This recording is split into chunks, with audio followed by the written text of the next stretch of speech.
మనకి సూపర్ 6 హామీలు ఇక్కడ సూపర్ 6 అక్కడ 6 గ్యారంటీలు. ఈవెన్ కర్ణాటకలో కూడా అట్లాగే 6 ఆ తర్వాత ఎగ్గొట్టారు. ఇప్పుడు ఇదే రూట్ ఫాలో అవుతున్నది టీవీకే గవర్నమెంట్. ఇప్పుడు ఒక ప్రచారాన్ని తెర మీదకి తీసుకొచ్చారు టీవీకే సోషల్ మీడియా వారియర్లు. ఏంటంటే అయ్యా విజయ్ గారు మాకు 2500 వద్దు అంటూ మహిళలు, 6 సిలిండర్లు వద్దు అంటూ మగ ఆడ ఇద్దరూ మాట్లాడితే మాకు మంచి ప్రభుత్వం ఇస్తే చాలు, డబ్బులు అక్కర్లేదు అని. అంటే ఇది జనమే అంటున్నారు అని చెప్పి తప్పుకోవడానికి ఒక ఎత్తు.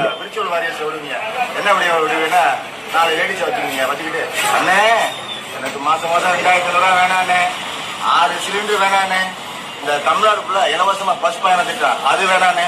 நீ நல்லா இருந்தா மட்டும் போதுனே. உங்க லேடிஸை வந்து பாதுகாக்கணும். நீங்க நல்லா இருக்கணும். இப்படி ஒரு வீடியோ வெளியிடுவீங்க, அதையும் நாங்க பார்ப்போம். அதனால நாங்களே முன்னால வெளியிட்டோம். விஜய் சார், நீங்க 2500 பணம் கொடுக்கவும் வேணாம், சிலிண்டரும் வேணாம், அதெல்லாம் நாங்க சம்பாதிச்சு வாங்கிப்போம். நீங்க நிம்மதியா ఇక ఈ చర్చలు ఈ రాజకీయాలు బిగిన్ అవుతాయి.